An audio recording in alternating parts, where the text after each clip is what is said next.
Hello YouTube, this is Morgan, Airspeed Prime here with my next Korra comic review. This one's going to be for Legend of Korra, Runes of the Empire Library Edition. So I feel I need to explain whenever I talk about a library edition, like what a library edition actually is, because for anyone sort of new to the comics, it is a weird way to describe what is effectively just a hardcover collected edition of a comic series. You sort of wonder in a way, like, why in a book that isn't just sold at libraries or something like that, why is this what they're calling effectively their, fancy deluxe hardcover? I get it, I get what they're going for here, in that for a library, having a hardcover book is an easier way to keep it in stock and not have the book get damaged and stuff like that. But, it's the hardcover collected edition. That's the way to consider it. The hardcover is Runes of the Empire Part 1, Runes of the Empire Part 2, and Runes of the Empire Part 3, all together in one big hardcover book. I suppose the best way to show this is just like this, like corner to corner.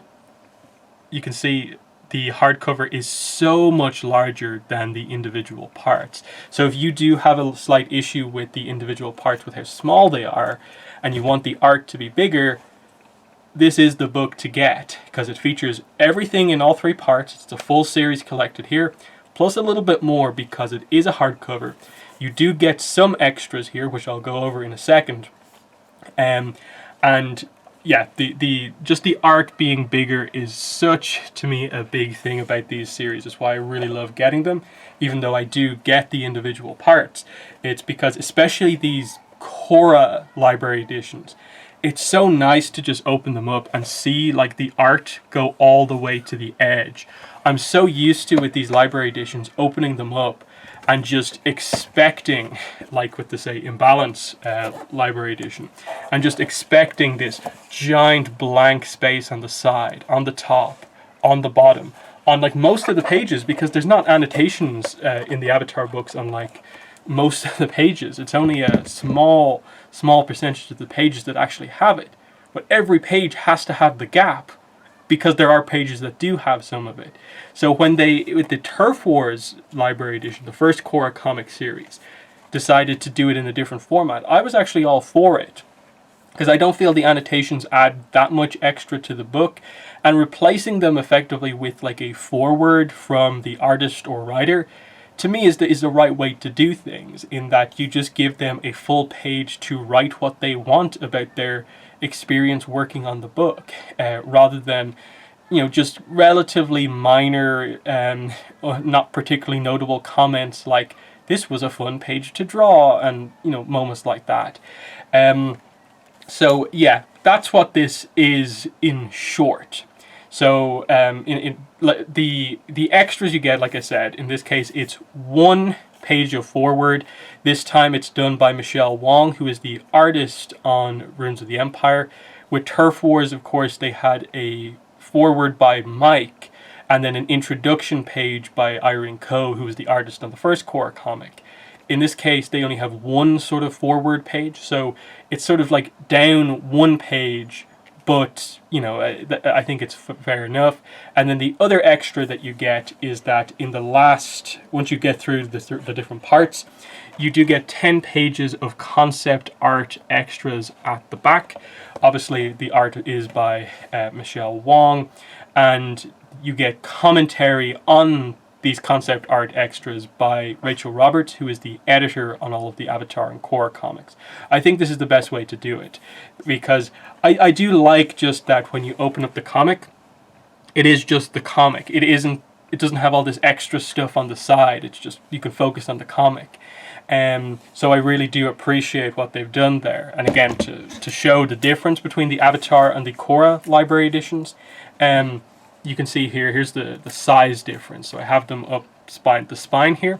So you can see the Avatar books are quite a bit wider, and that obviously is literally just space so that they can do the annotations, and it's not on most of the pages, like I said. The art is still bigger in the Avatar books. than the individual parts, but you do get the art at a bigger size here because it doesn't have any extra space to worry about. So just as a quick example here, again, I showed you this with the front cover, but it's the same with, the interiors. Like, the art is just so much bigger in these hardcovers compared to normal. So let's take a look at the outside here and go over what you get. So Runes of the Empire, you get the title there along the bottom. Brian Konietzko, Michael Dante DiMartino, Michelle Wong, and Killian Ng. That is the full creative team on the book. Brian is basically the art consultant, so he assists, especially in the early stages of these comics, with the art, and especially new artists, to make sure that they are drawing, the Avatar characters, correctly, giving them tips and stuff like that, which I'll go over a little bit of the art extras that cover that in a second. Mike is the writer of this comic series, as well as the first Korra comic. Michelle Wong is the artist in terms of the line work and inking and stuff like that. And then Killian Ng is the colorist. So that's the full creative team on the book. So brand new piece of cover art here for the library edition. And I think it's very fitting for the book. Korra and Kuvira is the sort of main team-up of this book, both of them working together to deal with the remnants of the Earth Empire. And then you have the rest of Team Avatar on the side, because they do play a role in the book, at least to some extent. The spine of the book, as you can see here, Nickelodeon, Legend of Korra, Runes of the Empire. Kuvira is the sort of character they put on the spine here. Very fitting for this book, of course. But the back cover, I think, deserves a bit of discussion. It's really, really nice. I love the way they put this together. One, it's a fantastic piece of art, just Kuvira in an intense moment, ready to fight. It's kind of portraying one of the more intense moments of the book, of like, which way will she go? She's on this redemption arc, but if she makes the wrong choice here, it'll ruin it all. What decision will she make? And I love how they showcase basically what's going on in the rest of the book here on the back by having the little inserts of parts of the book basically, but on the metal shards that she usually uses to fight. So these are the shards that, of course, she rips off in layers from her armor, and she can make into like knives and blades and stuff like that. But here they just use graphically to show the different key parts of the book, and I think it's very fitting as well. Kuvira is the focus character. Of course, her relationship with Bataar Jr. is an important thing as well. Commander Guan is the villain of the book, the new sort of leader of the Earth Empire. Korra and Asami obviously have a little bit of an arc here with the whole brainwashing plot that happens. So they're important in the book. And then on the bottom here, Opal and Suyin, obviously two characters who are like the ones who are the most betrayed by what Kuvira did to their family, of course. So, great selection of images to get across what the book is overall dealing with. About the only thing that's not really covered on either the front or the back is sort of the secondary plot, which is Prince Wu or King Wu, and dealing with the elections in the Earth Kingdom. That's probably like the best executed arc across all of Runes of the Empire. But I understand putting the bigger, the more popular characters on the book to focus on them, rather than making it seem like the whole book is political in nature. Whereas, like, I think for most people, the Kuvira character arc is the sort of standout thing from the book. But in terms of writing quality, I do think the Wu arc is like surprisingly probably the best thing that we have. So yeah, great job here on this cover, and it's the back cover, like in the same way that like on the back cover of Turf Wars, it was just really nice to get this, Team Avatar just hanging out image that wasn't really present within the book itself, but you got it at least to some degree on the back. So, that's always something with these books of just they make sure to do a good cover front and back. So there's that. And yeah, the two Korra library editions do look fantastic next to each other. And of course they're the same size, for anyone wondering. Spine to spine, they do look the same. They continue with the same sort of color basically across both books. So In the same way, all your Avatar Library Editions are going to look great next to each other. All your Korra ones are also going to look the same, great next to each other. I know some people were a little bit critical of the fact that they did switch up the sort of, size, in that you have this situation where, like I said, the Avatar books are a lot wider than the Korra ones. But I think that's what they needed to do. The annotations, to me, aren't enough of a draw to the book to justify their inclusion.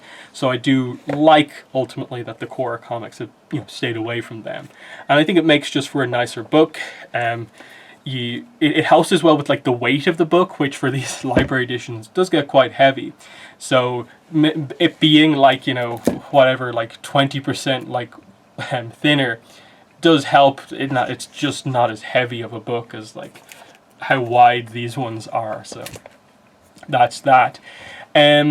Before I get behind the camera to give you a sort of closer look at the book, and because obviously it's difficult to show off the actual art of the interior on camera here, and what way to do it there. So I'll just quickly go over like what is said in the introduction here, because where we're at right now, we don't know what's next for Korra comics. We are waiting, and have been waiting for quite a few months now, for whatever the next Korra comic announcement is going to be. I think everyone wants it to be another trilogy, because there's no way they've ran out of ideas. They're only on, if they do announce another trilogy, it will be the third trilogy. So there's no way they've run out of ideas. And so there's a lot of speculation. Okay, Mike surely is going to be the writer once again. But is Michelle Wong going to come back as the artist? Because of course, Irene Coe didn't come back after doing Turf Wars to do Ruins of the Empire. Now, admittedly, there was a weird situation with Turf Wars where we initially were announced as having one artist, but she had to drop out of the project, and then Irene Coe had to come in sort of last minute almost, and then we switched over to Michelle Wong for Ruins of the Empire. And as far as I can tell, everyone has loved Michelle Wong's art, and so there should be no problem or issue with her coming back whatsoever. But we don't know if she is, and nothing I think on social media has really hinted that she's coming back. And then especially when you combine that with what the introduction, the foreword from her actually says, it just feels like this is a one and done thing for her. Now, it doesn't necessarily have to be that way, but it says Michelle Wong, April 2020. So, this book obviously comes out now in September, but the foreword was written back in April. So again, quite a while after she finished work on the individual parts. But she talks about one of the greatest learning experiences of her career, and she thought like working on something like Korra was just a far off dream. And she says, "Here I am now, able to say I crossed this one off the bucket list." And there's a few times during this where you feel like, oh, is she happy enough to have just said that she worked on one Korra project and that's it? She talks about, I will always remember the joy of seeing fans get excited about another cute Korrasami moment. I will always be proud that I got to be a part of this series, and I look forward to seeing where Korra's adventures take her next, almost as if she's just going to be like a fan looking at what happens next, but now she has played a role in at least one of the comics. I know she thanks Rachel Roberts, Jenny Blank, Joan Hilty for their amazing editorial work, the people for reaching out to her when she attended New York Comic Con and so on. It's been an honor, working with Mike and Brian and so on. It feels a little bit like, thank you for allowing me to work on this one project, but that I'm not immediately working on another one. Now, again, this was obviously right in the middle of the virus stuff going on quite heavily. Was it just that they hadn't announced the new comic yet? I'm not sure. But I think with Korra Comics, what we want is the consistency of having a set creative team so we can get the comics going and really progress, the stories and so on. Because right now the two comics that we have been sort of either sides of the scale. Turf Wars was a relatively weak start to the comics. Yes, if you're a Korra fan, it probably gave you exactly what you wanted, but the actual plot itself of Turf Wars with the triads and like Tokuga as the villain wasn't that great as like the first Korra comic after book 4. Not fantastic. They immediately course corrected with Runes of the Empire, which straight away has like a lot more important stuff going on. Kuvira's arc, you know, bringing a lot of the stuff related to Kuvira back into play with like Batar Jr., her relationship with Sue, relationship with Opal, going into her past, her backstory, which was absolutely needed, and just addressing a lot of what book 4 didn't address with the character. That was great to see. The villains being the remnants of the Earth Empire made complete sense, and they dealt with it pretty well. The Wu stuff with, you know, obviously him announcing that he's going to step down as king, there'll be elections in the Earth Kingdom, was great in book 4, but now we have to deal with the reality of that actually happening. Is that too much of a change too quick for the nation, which is so known for being just, you know, steady, stable, exactly the same for so long? The way it's been ruled has been, that's been the Earth Kingdom for like, since, you know, you can remember. Suddenly switching it and like, oh yeah, the Earth Kingdom's going to be ruled completely differently now, just like that. It might be too much of a change for it to work, and so I appreciate a lot of the realistic approach that they had with that, and really using Wu in a nice way over the course of the book, where they continue the more serious character arc with him, that he actually is a good leader when he puts his you know, head down and actually like commits to being the leader. And I like what they do with it, and I want to see more with him. And that's probably the biggest surprise of the book, is like how well that plot worked. I love the Kuvira plot, but you know, some people do have their critiques of it, thinking that like, oh, it's a little bit quick for it to happen. My counterpoint to a lot of that is just that, based on like evidence of the Avatar comics, they are not particularly good at doing long form storytelling across comics. Just look at Azula. It's been years since we've seen her appear in an Avatar comic, and it looks like we're going to be waiting quite a while longer. And she has a really good arc set up, ready to go. It seems really obvious and clear. Tell the Azula story. It's the ideal next important Avatar story. No sign of it coming whatsoever.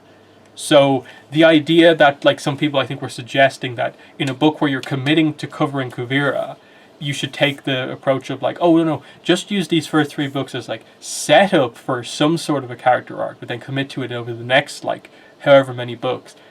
They've never really done that with these comics, like told a story across like 6 comics or 9 comics and so on. So I appreciate what they do here and acknowledge that there's still a little bit of ways to go with Kuvira, but they got the core of it done here, and I think pretty nicely. Again, I don't want to give spoilers just in case you guys have not read the comic yet. Again, I have reviews up from when Part 1, Part 2, and Part 3 came out, where we've covered these in great detail, both just myself on camera as well as on the podcast with Greg. So check elsewhere on the channel for just lots of review content of Runes of the Empire if you want to discuss the actual story of this in more detail on my channel. So I think with a lot of that stuff out of the way, the last section of this video is to just take a closer look inside the book. You're gonna have to move.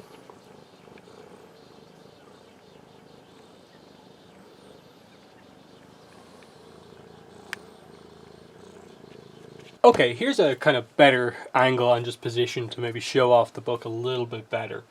So, like I said, really nice new cover. The back cover I also think looks incredible, basically. And yeah, like usual, inside of the book you get the kind of grayed out map of the world. You have your usual sort of little pieces of kind of insert art as you go through the credits pages. So there's Kuvira, there's Wu. You get your credits page, of course, the further credits page, which also features a little naga there, which is nice. Here's your foreword by Michelle Wong. It shows you how kind of long it is, as well as a little piece of art here down the bottom of the camping out in the swamp with Wu, Korra, and Toph. And yeah, like I kind of covered, it's a nice forward. I appreciate that they gave like the new artist the chance to write this cover, as like, you know, she's not doing the commentary on her own art at the end of the book, so you know it makes sense to, you know, give her chance to explore, like, you know, working on Avatar for the first time. And it's nice to hear, you know, her thoughts on it. So that's really nice. You know, you got your kind of you know, blank page, because of course they want to have the cover on this side of the book, and you just have the element symbols here to fill in that page, so it's not just blank. Very nice. And then yeah, a lot of people do wonder with these library editions, do they feature the art that is on the cover of the individual parts in this book anywhere? And yes, they do. Here is obviously the first page of the book, and here it is right there. That is the cover for Runes of the Empire Part 1. Clean cover as well, which is very nice to see. And after that you get, you know, another page, because again they want to start the book on this side, and then you get in full page art, really nicely printed. When the panels do go to the edge, it goes to the edge depending on the layout. Especially these full page pages like this one look fantastic. It really makes me appreciate that these books don't have the giant borders that the Avatar comics do for the annotations. I say that a lot, but when I read this book for the first time, it was the same with the Turf Wars Library Edition. It is something that matters when you do, you know, buy a lot of the merchandise and stuff like that. Just these little details that kind of play a nice role. And yeah, you know, you get all of Part 1. Let me get to the transition point as we go into Part 2. And then yeah, you can see here, you get your end of Part 1, and then again, Part 2 right there is the cover, once again. Really nice that you get that, and then it's the same as you go into Part 3, wherever I can find it. Yeah, here. And again, when you go from Part 2 into Part 3, you get the Part 3 cover also. So, yeah, really good job there. Let's go towards the end of the book. And so you get the final page of Runes of the Empire, and then Legend of Korra Process Sketchbook. Illustrations by Michelle Wong, with commentary by Rachel Roberts, like I said. So there's a nice Asami, Naga, and Korra image. And then you get your really nice concept art pages here. So, you know, it says here, in her foreword, Michelle Wong mentioned her initial style tests, the images shown on this spread. So this is sort of, you know, I suppose how she auditioned, I suppose, more or less, to, you know, get the role on this book. And, you know, you can see her style, even like before sort of the corrections from Brian to get it the exact way like he wanted it. It's still really nice and expressive. You can tell there's some maybe slight proportion stuff that is slightly different from, you know, these to the kind of final product, but it's still a really nice style.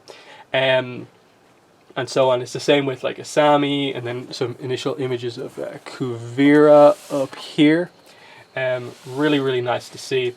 And as we go through here, it goes more into sort of the layouts here, and showing you, like, you know, basically how these comics actually, you know, get made. It isn't just one attempt, final page, done. They go through, you know, layouts. You know, they kind of have to storyboard it of like, okay, I want this panel to have roughly this going on. They have to get approval for that, of course, to fit the script, and then they might want to rework, no, this panel should actually be more like this, and so on. And so it's nice to see little sections like, say, this, showing this like Mako Bolin back and forth, and how it sort of evolved. That it's roughly the same as you go from the initial sort of rough sketch to closer to the final, and then the actual final. There's not too many changes, but just, you know, subtle like little ones. It's nice to see. And then the big thing that's mentioned here in the Rachel Roberts commentary here, but Michelle Wong, when she would sort of submit these initial sort of layouts for these pages, would often have notes on some of them asking for, like, you know, more technical questions. Like one of them says, should Sue also be wearing her metal bending armor or just her normal outfit? So yeah, just like in a specific scene, depending on like the tone of the scene, yeah, should Sue be in her like full armor, battle ready, or should she be in her more normal outfit that we see her in? Similarly, like she asked questions about like, what about in this scene, Asami's wearing this outfit from like one of the art books that she saw, and just showing that like, yeah, like you don't just have to use the one outfit for the character throughout the whole thing. So if it fits, why not try and use like some of the other stuff that's there. But I think this page especially, I'll go through in quite a bit of detail here because I think it's really, really interesting. But this page is just showing you basically the process behind how they chose the cover for Runes of the Empire Part 1. So there's like A, B, C, D, different choices for it, because the cover is like a key thing to get right. So it has to be this like perfect image. And Rachel Roberts talks about it, like obviously she's involved in that sort of decision-making process, and just it's interesting to see what could have been had they made like a slightly different decision. The general idea is sort of the same across all of them. It's Korra with Korra with Kuvira sort of at her back, highlighting that that's the focus of the book, with the other team members on the sides, and just the different iterations. And they obviously went for the one that featured the prison in it, which is important. So I definitely appreciate that. But yeah, continuing on just the general idea of the Part 1 cover, this is getting closer to the final product. But here it is being submitted to Brian, and this is what he sends back to her in terms of like art corrections and just detail. You can see he wrote a whole paragraph up here at the top, and then there's lots of details throughout this, and he mentions that like he sort of did little bits of inking over her art to sort of get across his point a little bit more. So he says, "Hi Michelle, I'm super excited you're drawing this Korra arc. I love your art and there are lots of great things happening in this cover. Please note my inking in black was only added for clarity, not meant to step on your inking, which I love. There are just some construction issues, particularly with the heads and drawing them at these up and down angles. Watch the center lines, the ear placement, the hairlines, which need to tilt up and down to match the angle of the head, and volumes of the hair over the skulls." So just little details here like Asami, head tilted up, watch center line, construct rib cage better, stuff like that. Ear line up with brow and bottom of nose. More skull on top in this up-down shot. Don't be afraid to give Korra bigger guns. That seems to be a very common feedback he gives the artists. I guess if you're just drawing like official Korra art for the first time, you're like, okay, like she does have muscles, but like I don't want to go overboard. And then like the first thing he gives you feedback on is like, no, bigger. And it's just funny that like I think Irene Coe more or less said the same thing. And just it's nice to see, like, because Brian is of course the art guy of the two, like Mike and Brian. So you see the more technical approach here of like it's very subtle, like the changes he has. Like his lines don't differ too much from Michelle Wong's lines, but that's how into detail he actually goes on this. It's just so interesting to see that detail. And again, it's like construct rib cage and pelvis, I suppose, to get a better look for the characters. And that's the level that he thinks at, and it's just like, oh, like it's really cool to see that, just the level of feedback he gives. And then as you go through the rest of it, you get again the part 2 and 3 kind of are covered over. They go over the process behind the library edition, this book, the cover art. And what's interesting here is that here are two concepts for the front cover here, because it says up here front, and that's the back cover that they actually went for, and there's the front cover that they actually went for, and they were both initially pitched as front covers. And it's interesting that ultimately the two potential fronts were so good they chose both of them, because otherwise the back covers were going to be very similar to the Turf Wars back cover, where it is more of the Team Avatar relaxing together kind of moments. And I think people would have appreciated that, but I think you had to go for something more like this for the front cover, because it feels more like in line with the rest of the front covers. This would have been a very action-orientated front cover, but I appreciate that they used it because it's such an impressive piece of art.